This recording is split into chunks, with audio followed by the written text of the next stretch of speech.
Organisation of data അഥവാ ദത്തങ്ങളുടെ ക്രമീകരണം. First പാർട്ടിൽ different types of classification, discrete and continuous variables എന്നിവ നാം പഠിച്ചു കഴിഞ്ഞു. ഇന്ന് നമുക്ക് ആദ്യമായി എന്താണ് ശ്രേണി എന്ന് നോക്കാം. What is meant by statistical series? Arranging data in different classes according to specific order is called series. വ്യത്യസ്ത ക്ലാസുകളിലായി നിർദ്ദിഷ്ട ക്രമമനുസരിച്ച് ഡാറ്റകൾ ക്രമീകരിക്കുന്നതാണ് സാംഖിക ശ്രേണി.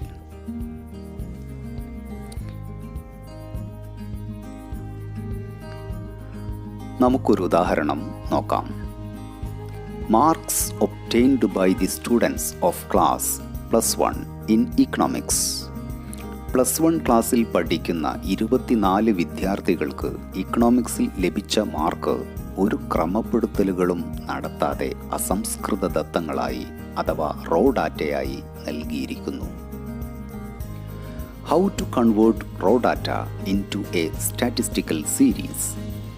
ഇത്തരത്തിലുള്ള അസംസ്കൃത ദത്തങ്ങൾ നമുക്ക് എങ്ങനെ ഒരു ശ്രേണിയാക്കി മാറ്റാം? ഒന്നുകിൽ ചെറുതിൽ നിന്നും വലുതിലേക്ക് എന്ന ക്രമത്തിൽ, അല്ലെങ്കിൽ അസെൻഡിങ് ഓർഡറിൽ ഇതുപോലെ ഏറ്റവും ചെറിയ മാർക്കായ 10-ൽ നിന്ന് ആരംഭിച്ച് ഉയർന്ന മാർക്കായ 45-ൽ അവസാനിക്കുന്ന വിധം ക്രമീകരിച്ചെഴുതാം. ഇപ്പോൾ ഇതൊരു സീരീസ് അഥവാ ശ്രേണിയായി മാറി.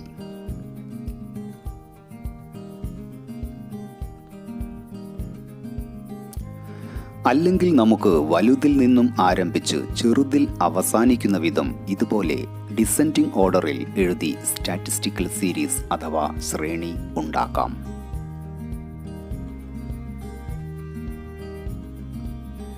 Statistical series has been classified into two: individual series and frequency series. Frequency series classified again into two: discrete series or frequency array and frequency distribution or continuous series. Individual series എന്തെന്ന് നോക്കാം. Individual series are those series in which the items are shown singly or individually. ഒരിനം പോലും വിട്ടുപോവാതെ ഓരോ ഇനത്തെയും വെവ്വേറെയായി കാണിക്കുന്ന ശ്രേണിയാണ് വ്യക്തിഗത ശ്രേണി. നമുക്കൊരു ഉദാഹരണം നോക്കാം. 24 വിദ്യാർത്ഥികൾക്ക് ഇക്കണോമിക്സിൽ ലഭിച്ച മാർക്ക് ക്രമരഹിതമായി റോ ഡാറ്റയുടെ ചുവടെയായി നൽകിയിരിക്കുന്നു. ഇതിൽ 24 ഇനങ്ങൾ അഥവാ ഐറ്റംസ് ഉണ്ടെന്ന് പ്രത്യേകം ശ്രദ്ധിക്കുക.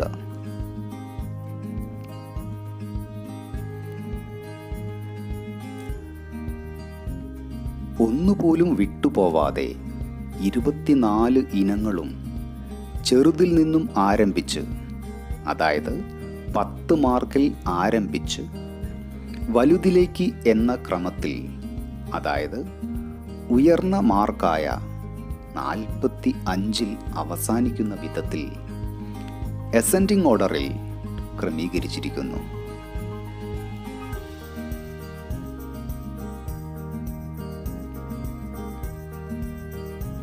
ഇപ്പോഴിത് ആരോഹണ ക്രമത്തിലുള്ള വ്യക്തിഗത ശ്രേണി അഥവാ ഇൻഡിവിജ്വൽ സീരീസ് ആയി. ഒരിനം പോലും വിട്ടുപോകാതെ ഇതുപോലെ അവരോഹണ ക്രമത്തിൽ, അതായത് ഡിസെൻഡിങ് ഓർഡറിൽ എഴുതിക്കൊണ്ടും നമുക്ക് വ്യക്തിഗത ശ്രേണി അഥവാ ഇൻഡിവിജ്വൽ സീരീസ് ഉണ്ടാക്കാം. Frequency series are of two types. 1. Frequency array or discrete series അഥവാ ആവൃത്തി നിര. 2. Frequency distribution or continuous series അഥവാ ആവൃത്തി വിതരണം. What is frequency? എന്താണ് ആവൃത്തി എന്ന് നോക്കാം. Frequency is the number of times an item occurs or repeats itself in the series. ഒരു ശ്രേണിയിലെ ഇനങ്ങൾ എത്ര തവണ ആവർത്തിക്കപ്പെടുന്നു എന്നതാണ് ഫ്രീക്വൻസി അഥവാ ആവൃത്തി. ഉദാഹരണമായി, ഒരു സീരീസിൽ 5 എന്ന ഇനം 3 തവണ ആവർത്തിച്ചു വരുന്നുവെങ്കിൽ 5ന്റെ ഫ്രീക്വൻസി 3 ആണ്. 1. Frequency array or discrete series അഥവാ ആവൃത്തി നിര.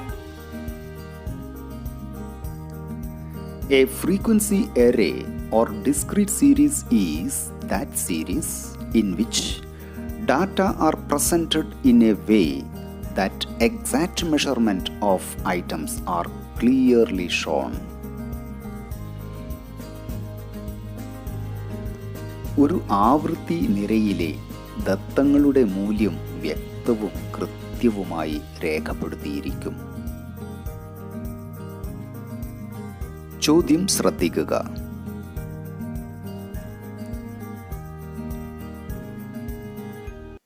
24 students of class +1 have secured the following marks. 24 വിദ്യാർത്ഥികൾക്ക് ലഭിച്ച മാർക്ക് ഇവിടെ വെവ്വേറെയായി നൽകിയിരിക്കുന്നു. Prepare the data as a frequency array. നമുക്ക് ആൻസർ ചെയ്യാം.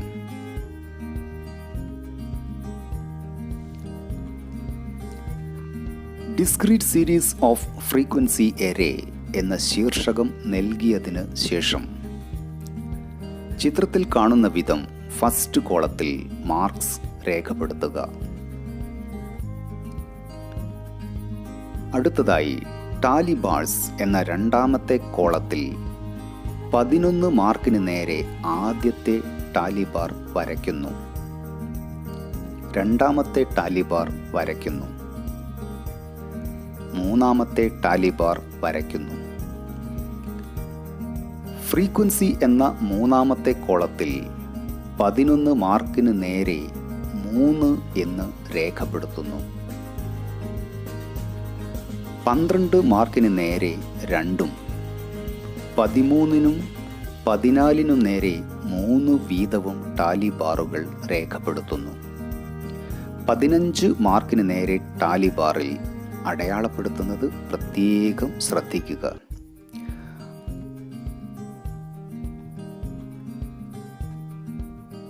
അഞ്ചാമത്തെ ടാലി ബാർ 4 ക്രോസ് മെത്തേഡ് പ്രകാരം ചരിച്ചാണ് വരയ്ക്കുന്നത്. ആറാമത്തെ ടാലി ബാറിൽ ചിത്രത്തിൽ കാണുന്ന വിധം അരികിലായി വരയ്ക്കുന്നു.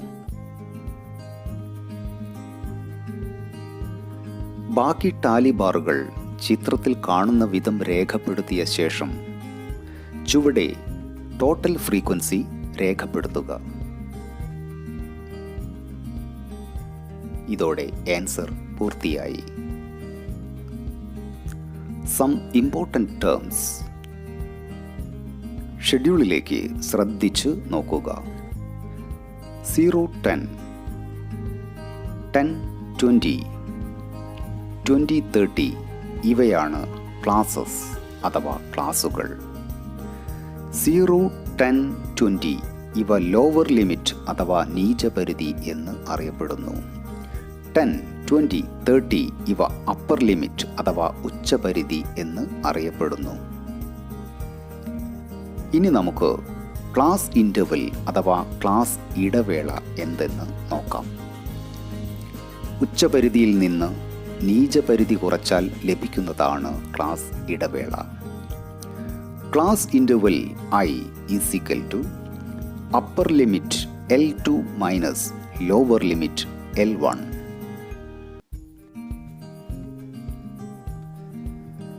പൂജ്യം 10 ക്ലാസ്സിലെ ഉച്ചപരിധിയായ 10ൽ നിന്നും നീചപരിധിയായ 0 കുറയ്ക്കുമ്പോൾ നമുക്ക് ക്ലാസ് ഇൻ്റർവെൽ അഥവാ ക്ലാസ് ഇടവേള 10 എന്ന് ലഭിക്കുന്നു. ഇതുപോലെ ബാക്കി ക്ലാസ് ഇൻ്റർവെൽ കാണിക്കുന്ന വിധം ശ്രദ്ധിച്ച് മനസ്സിലാക്കുക. ഇനി നമുക്ക് മധ്യവില അഥവാ ക്ലാസ് മാർക്ക് കണ്ടുപിടിക്കാം. Mid value or class mark is equal to upper class limit plus lower class limit divided by 2. 0-10 ക്ലാസ്സിലെ ഉച്ചപരിധി 10നോട് നീചപരിധിയായ 0 കൂട്ടിക്കിട്ടുന്ന സംഖ്യയെ 2 കൊണ്ട് ഹരിക്കുമ്പോൾ നമുക്ക് 5 എന്ന മിഡ് വാല്യൂ ലഭിക്കുന്നു. ഇതുപോലെ മറ്റു ക്ലാസുകളുടെ mid value or class limit കണ്ട വിധം ശ്രദ്ധിക്കുമല്ലോ. ഇനി നമുക്ക് രണ്ടാമത്തെ frequency distribution or continuous series അഥവാ ആവൃത്തി വിതരണം എന്തെന്ന് പഠിക്കാം. A frequency distribution or continuous series is A series in which the data are classified into different class intervals along with their respective frequencies. ആവൃത്തി വിതരണത്തിൽ ദത്തങ്ങളുടെ ആവൃത്തി അഥവാ ഫ്രീക്വൻസി വിവിധ ക്ലാസ് ഇടവേളകളിൽ രേഖപ്പെടുത്തുന്നു. ചോദ്യം ശ്രദ്ധിക്കുക. Weight of 20 students is given in kilograms. Using class interval of 5, make a frequency distribution. 20 വിദ്യാർത്ഥികളുടെ ഭാരം കിലോഗ്രാമിൽ നൽകിയിരിക്കുന്നു. നമുക്ക് ആൻസർ ചെയ്യാം. ഫസ്റ്റ് കോളത്തിൽ വിദ്യാർത്ഥികളുടെ ഭാരം 15, 20, 20, 25 എന്നിങ്ങനെ 5 ഇടവേളകളിലായി അഥവാ ക്ലാസ് ഇൻ്റർവെലുകളിലായി ക്രമീകരിച്ചിരിക്കുന്നു. ടാലി ബാർസ് എന്ന സെക്കൻഡ് കോളം വരയ്ക്കുക. 15, 20 ഇടവേളകളിൽ അഥവാ ക്ലാസ് ഇൻ്റർവെൽസിൽ വരുന്ന 15, 16, 19, 18 എന്നിവയുടെ ടാലി ബാറുകൾ വരയ്ക്കുക. ഫ്രീക്വൻസി എന്ന തേർഡ് കോളത്തിൽ ആവൃത്തി രേഖപ്പെടുത്തുക. 20, 25 ക്ലാസ്സിൽ 24, 23, 20, 22, 21, 24 എന്നിവയുടെ ടാലി അടയാളങ്ങൾ രേഖപ്പെടുത്തുക.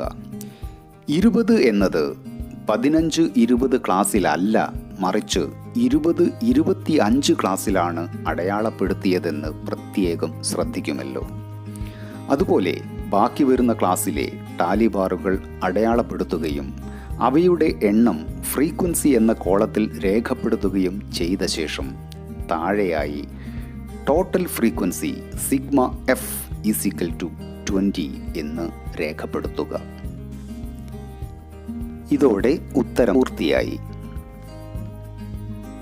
Frequency distribution is of 5 types. 1.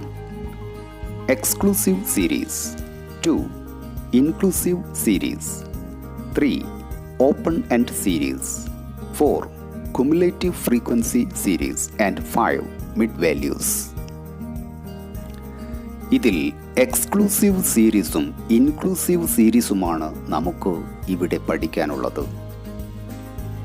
Exclusive series എന്തെന്ന് പരിചയപ്പെടാം.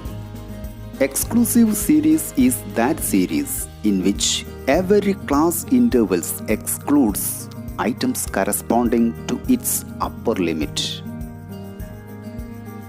ഉദാഹരണമായി 10-15 ക്ലാസ്സിലെ അപ്പർ ക്ലാസ് ലിമിറ്റ് അഥവാ ഉച്ചപരിധിയായ 15 ഈ ക്ലാസ്സിൽ ഉൾപ്പെടില്ല, അല്ലെങ്കിൽ എക്സ്ക്ലൂഡഡ് ആണ്. 15 മാർക്ക് എന്നത് തൊട്ട് താഴെയുള്ള 15-20 എന്ന ക്ലാസ്സിലാണ് ഉൾപ്പെടുന്നത്. അതുകൊണ്ടാണ് എക്സ്ക്ലൂസീവ് സീരീസ് എന്ന് ഇവ അറിയപ്പെടുന്നത്. മുകളിലത്തെ ക്ലാസിൻ്റെ അപ്പർ ലിമിറ്റും തൊട്ട് താഴത്തെ ക്ലാസിൻ്റെ ലോവർ ലിമിറ്റും ഒരേ സംഖ്യയായിരിക്കും എന്നതാണ് എക്സ്ക്ലൂസീവ് ക്ലാസിൻ്റെ പ്രത്യേകത. ഇതുപോലെ 20, 20, 25, 25, 30, 30 എന്നീ മാർക്കുകൾ ശ്രദ്ധിക്കുക.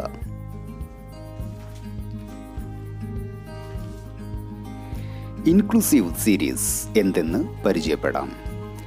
Inclusive series is that series in which includes all items up to its upper limit. ഉദാഹരണമായി 10, 14 എന്ന ക്ലാസ്സിൽ 10, 11, 12, 13, 14 എന്നീ എല്ലാ മാർക്കുകളും ഉൾപ്പെടുന്നു. അതായത് അപ്പർ ലിമിറ്റ് ആയ 14 മാർക്ക് ഈ ക്ലാസ്സിൽ ഇൻക്ലൂഡഡ് ആണെന്നർത്ഥം. അതിനാൽ ഇവ ഇൻക്ലൂസീവ് സീരീസ് എന്ന് അറിയപ്പെടുന്നു. മുകളിലത്തെ ക്ലാസിൻ്റെ അപ്പർ ലിമിറ്റും തൊട്ടു താഴെയുള്ള ക്ലാസിൻ്റെ ലോവർ ലിമിറ്റും ഒരേ സംഖ്യയല്ല എന്നത് പ്രത്യേകം ശ്രദ്ധിക്കുക.